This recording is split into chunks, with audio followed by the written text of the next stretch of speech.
What you're currently seeing is the hardest level in Geometry Dash, and this is me completing it. But it's not as simple as that. In order to understand how this happened, and how you can one day complete the hardest levels in the game, we need to rewind a bit.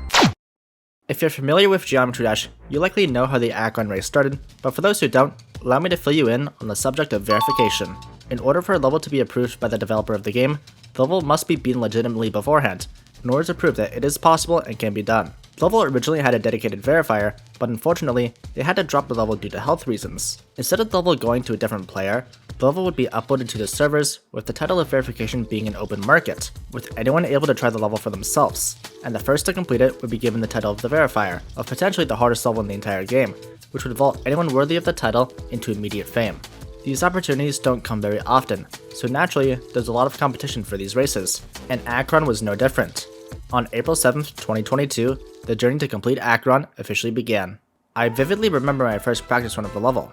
I had gotten home from school early, saw the announcement that the level had become an open verification, and the level immediately piqued my interest, though I knew I likely wouldn't stand a chance to be the first to beat the level. I was 3 weeks removed of a jump to Tartarus, which at the time stood number 4 on the demon list, but Tartarus nearly wiped me off the face of the earth, taking over 60,000 attempts over the course of 5 months.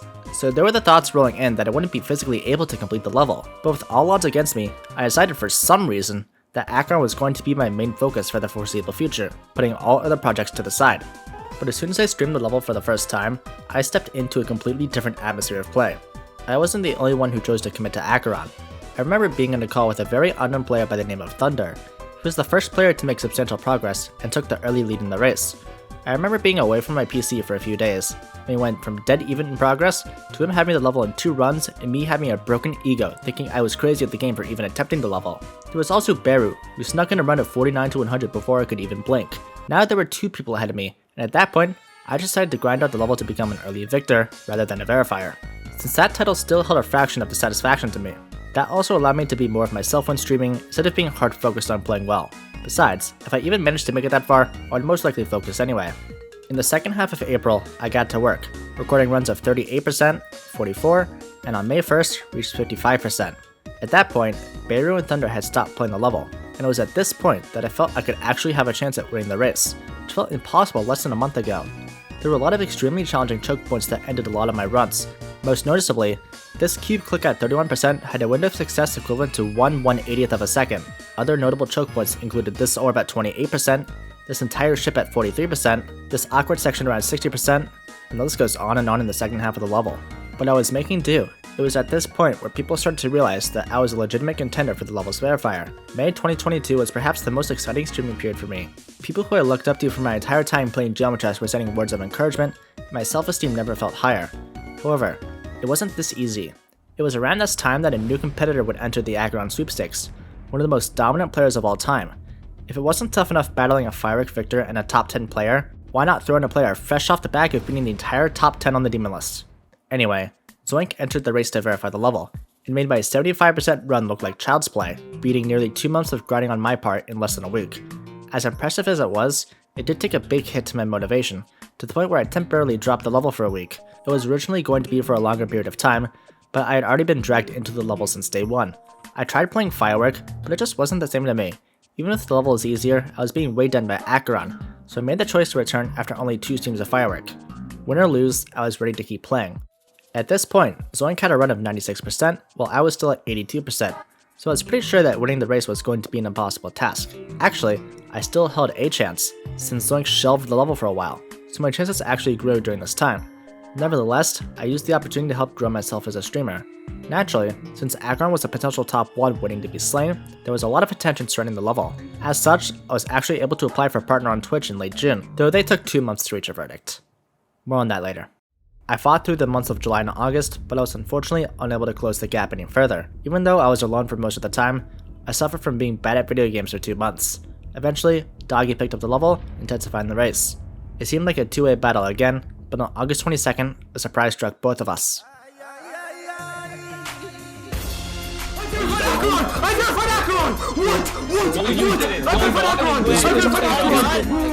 So, Zoink verified Akron, and the hardest version of the level that the race had seen, complicating matters further. If it wasn't bad enough, I was moving into college just 3 days later, taking a heavy chunk out of my time to play the game. And if that wasn't bad enough, As soon as I moved into college, I finally heard back from Twitch, who rejected my application for partner, which is definitely not the worst thing they've done in the past year. I was in what we like to call around here a state of limbo. I didn't have enough time to play the level, or even stream for that matter. So as a result, despite being super close in progress, I lost sight of the goal of beating the level, which will be placed at number 1 in October. At that point, I didn't really know where I was going to go with the level, or streaming in general. I did temporarily drop Aggron to try out Alpha Never Clear, but that lasted no more than 2 streams. I had been drawn into Aggron ever since I started it back in April, and every time I played a different level, it wouldn't be long until I got frustrated and resorted back to Aggron. It was almost like an addiction. If I played the game at all, it would be Aggron.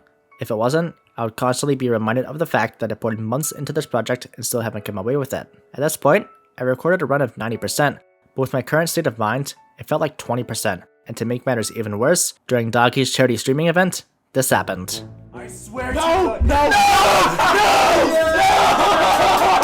I should scroll down all the way to 100%, whatever 100% is the main list. No! It's down to the last two! Oh, wait, if this we're isn't doing so... it No! So now, after Aggron, I have to beat Silent Clubstep.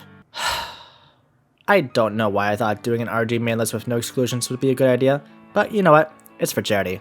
So you're probably wondering, what happened after this? With now 2 top 3 levels on my bucket list, which one would I commit to now?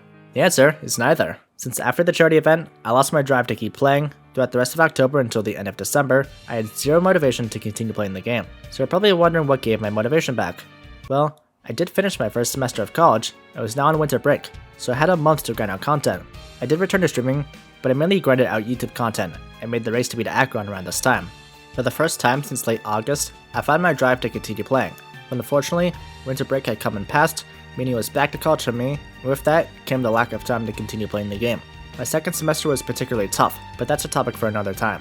To put my activity into perspective, I streamed for at least 30 hours a month from April to August, but from September to February, I streamed a total of 40 hours, an average of around 7 per month.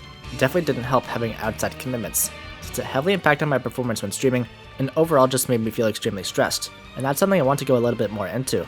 Playing at this high of a level for this long requires an extreme amount of focus and grit. It's not going to come easy for anyone. There are going to be days where nothing goes your way, and that's totally fine. You can't expect to consistently get miles better every day.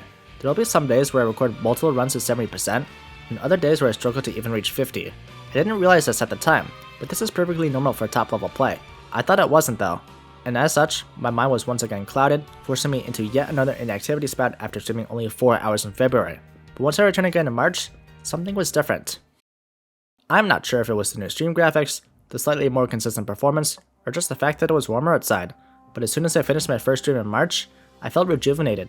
I hadn't yet realized that whole mumbo jumbo that I monologued about 30 seconds ago, so if you want me to be honest, I have no clue as to why the streams in March immediately went better. It also helped that I went on spring break, and even away from my dorm where I focused best, I managed to keep up the consistent streams, and hit 5,000 followers on Twitch during the spring break, further energizing my return. At this point, my best friend was 91% on 2 separate occasions, and I had numerous runs make it close, including a few runs of 89% on stream. With such a strong tailwind pushing me forward, I made the decision to try for Twitch partner again. Even if Twitch as a company has made some questionable choices in the past, this was still something I wanted to achieve, in order to prove to myself that I still had it after so much inactivity. But even after streaming for 48 hours in the month of March, I still hadn't come away with the completion, nor a purple checkmark. But thankfully, I get one of those 2 in April. April was a pretty stressful month for me in general, but I still managed to keep my consistency with reaching 40% up there. There were some days where I would make it to the ship at 43% 15 times in the span of 1 hour, which is consistency that I didn't even think would be remotely possible, especially on Zoink's version of the level. It definitely added to the rising levels of confidence. Even though I never managed to break the 91% block, I managed to come away with an upcoming verification, which you'll see from me soon enough. And lastly, the gods finally answered my prayers and blessed me with a purple checkmark, ending off a nearly 10-month wait that I started all the way back in June last year. I took all that momentum into May, where I proceeded to accomplish jack shit. Anyway, June managed to be the month for me. The first half of the month wasn't anything special. I made several runs past 80%, but I still couldn't crack the code to make it past 89. All would change on June 15th, however. On that day, the final push to beat Aggron was officially underway. 91! No! No! I managed to at least make it back there. This was a huge boost for me. After being stuck in the 70s and 80s for so long, I managed to finally retrace my steps to where I started 3 months ago. But I only just got back here, after 3 months. How much longer would it be until I managed another run here? The answer is about 23 hours. 91 times 4! What?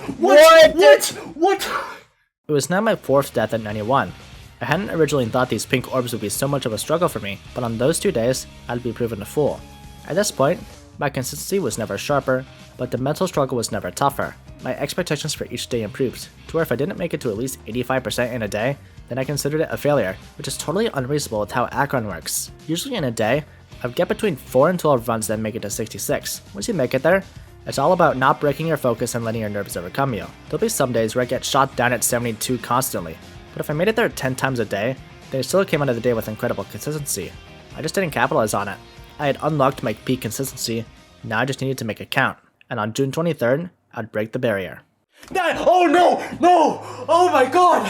What? It may only be by 1%, but for me, this was a huge victory.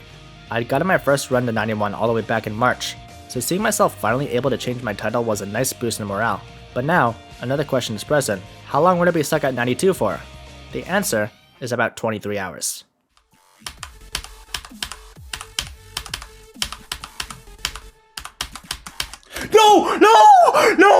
No! Just 3% away. I'm not surprised at all that I died there. Out of the 5 players to beat the level before me, only 1 managed to not die at 97, that being Zroxy, who managed to fluke the level from 61%.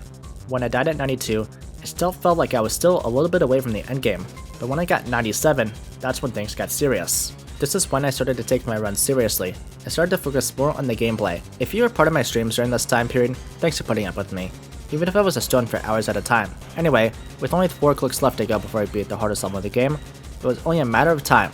Every day, I managed to make it back to at least 80%, further bolstering my improving nerve control. Then, on June 28th, I made history.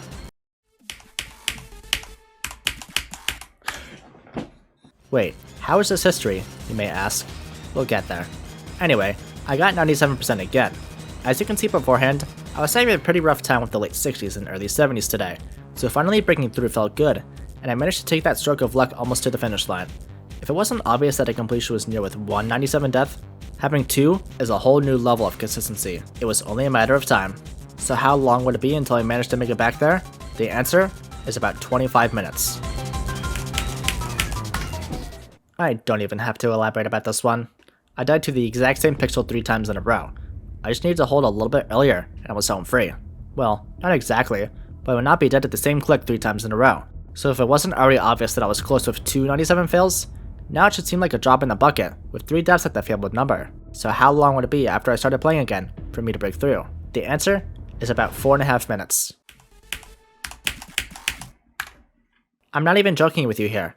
I started playing after the third 97 death exactly 3 hours, 46 minutes, and 31 seconds into the stream, and I just got this death that you see on screen at 3:50:54. So there's your history.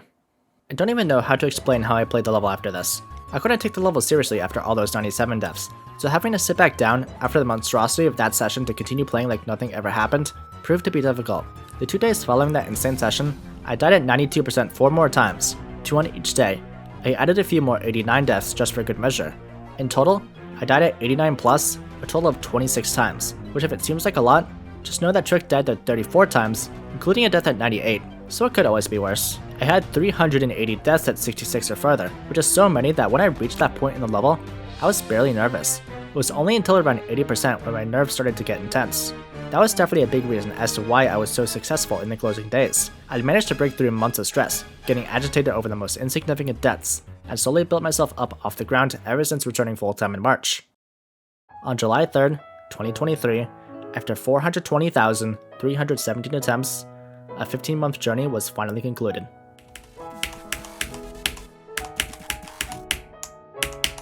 Yes!